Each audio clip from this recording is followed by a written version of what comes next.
Hello future doctors. तो आज का टॉपिक है microbes and human warfare. Something 15-16 question आज अपन सॉल्व करेंगे। तो स्टार्ट करते हैं।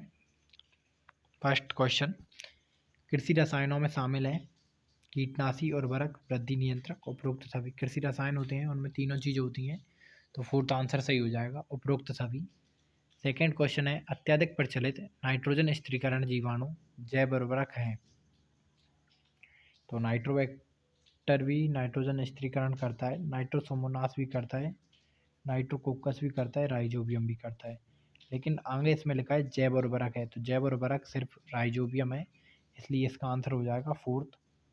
निम्नलिखित में से कौन सी हरी खाद जैव उर्वरक है?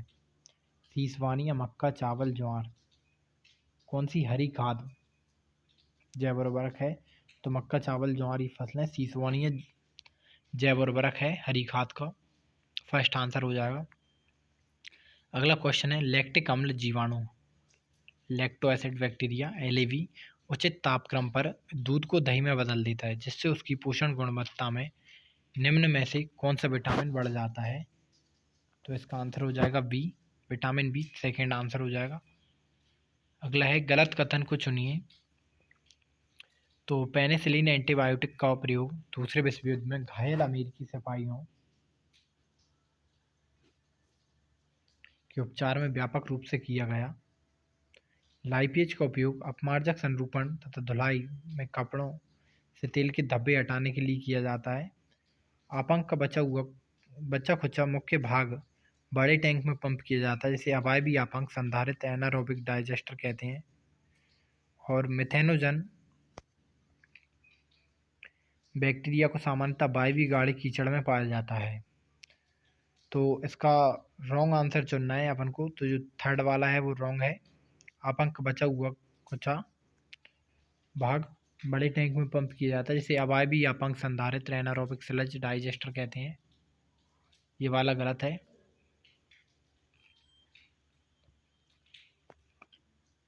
अगला क्वेश्चन है, जैव सक्रिय अणु की सूची को उनके उपयोग के साथ मिलान कीजिए। तो स्टेनिन जो होता है रक्त कोलेस्ट्रॉल को कम करने के लिए होता है, पहले का। तीसरा, साइक्लोस्पोरिन A प्रतिरक्षा निरोधक कारक होता है, सेकंड का। डी, स्ट्रेप्टोकाइनेज जो होता है रक्त वाहिनियों में थक्का हटाने के लिए यूज होता है, लाइपेज तेल के धब्बों को हटाने के लिए होता है, तो फर्स्ट का सी फोर्थ ऑप्शन में मिल रहा है, इसलिए इसका आंसर हो जाएगा फोर्थ। ये वाला आंसर सही है इसका। निम्न में से कौन कीटनाशी नहीं है? Bacillus thuringiensis, nuclear polyhedrosis virus, Trichoderma harzianum, Xanthomonas campestris. तो जेंथोमोनास कंप्रेसिट जो है ये इसका सही आंसर होगा। ट्राइकोडर्मा हर्जियनम जो कीटनाशी नहीं है, और सब तीनों कीटनाशी हैं, सेकेंड आंसर होगा इसका। DB एक मानक संकेताक्षर है जिसका उपयोग निम्नलिखित में से किसी एक की मात्रात्मक अभिव्यक्ति के लिए किया जाता है। तो इनमें से किसी एक को नापने के लिए DB का यूज़ किया जाता है। DB डेसिबल होती है जो एक विशिष्ट प्रदूषक को नापती है, इसलिए फर्स्ट आंसर सही हो जाएगा। अगला क्वेश्चन है, बिलो द टैंक जैव रिएक्टरों के लिए तैयार किया जाता है। उत्पाद का शोधन, संवर्धन पात्र के भीतर अवायवीय दशाओं को सुनिश्चित करना, संपूर्ण प्रक्रिया के दौरान ऑक्सीजन की उपलब्धता, और उत्पादों को परिरक्षकों का जोड़ा जाना। तो बिलो द टैंक की विशेषताएं होती हैं वो तो टोटल होती हैं, इसमें अवायवीय दशाओं को सुनिश्चित नहीं किया जाता, लेकिन संपूर्ण प्रक्रिया के दौरान ऑक्सीजन की उपलब्धता होती रहे इसका विशेष ध्यान रखा जाता है। मुख्य रूप से इसी चीज़ का ध्यान रखा जाता है। बिलोडेड टैंक जो जैव रिएक्टर बायो रिएक्टर्स होते हैं, तो थर्ड आंसर सही हो जाएगा। अगला क्वेश्चन है, पादप रोगों के नियंत्रण हेतु सामान्य जैव नियंत्रण साधन कौन सा है? तो इसके लिए ट्राइकोडर्मा आंसर सही होगा, थर्ड आंसर। निम्नलिखित में से किस एक के साथ मिलान में एक सूक्ष्म जीवाणु उससे प्राप्त औद्योगिक उत्पाद से गलत मिलाया गया है, जबकि 3 से 3 सही है। तो एस्परजिलस नाइगर जो है सिट्रिक अम्ल बिल्कुल सही मिला है। एसिटोबैक्टर एसिटी सही मिला है।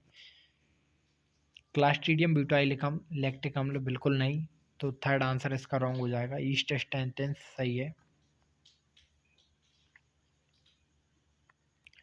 गोबर गैस में सबसे अधिक मात्रा में होती है मीथेन गैस, सेकंड आंसर सही हुआ। बड़े शहरों में घरेलू मलजल में बीओडी उच्च होती है क्योंकि इसमें वायवी तथा वायवी दोनों प्रकार के बैक्टीरिया होते हैं। बड़े शहरों में घरेलू मलजल का मलजल उपचार संयंत्रों एसटीपी में द्वितीयक उपचार से पहले तो वायवी बैक्टीरिया द्वारा और उसके बाद अवायवी बैक्टीरिया द्वारा प्रक्रमण कराया जाता है। सेकंड आंसर सही है इसका, मुख्य रूप से सेकंड आंसर सही है। और आप चेक कर लेना रॉन्ग है और ऑप्शन और रॉन्ग है, सेकंड वाला सही है। अगला क्वेश्चन है सिट्रिक अम्ल का अच्छा उत्पादक कौन सा है? Pseudomonas, Clostridium, saccharomyces, Aspergillus. तो सिट्रिक अम्ल का सबसे अच्छा उत्पादक एस्परजिलस है। वह कौन सा शैवाल है जिसे मानव के लिए खाद्य पदार्थ के रूप में नियोजित किया गया है? यह है क्लोरेला। क्लोरेला जो शैवाल है उसको मानव खा सकता है, खाद्य पदार्थ के रूप में नियोजित किया गया है। सैक्रोमाइसिस का उपयोग किसके उत्पादन में किया जाता है? इसका फर्स्ट आंसर सही है, एथाइल अल्कोहल।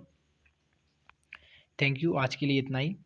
मिलते हैं अगले पार्ट में। Thank you.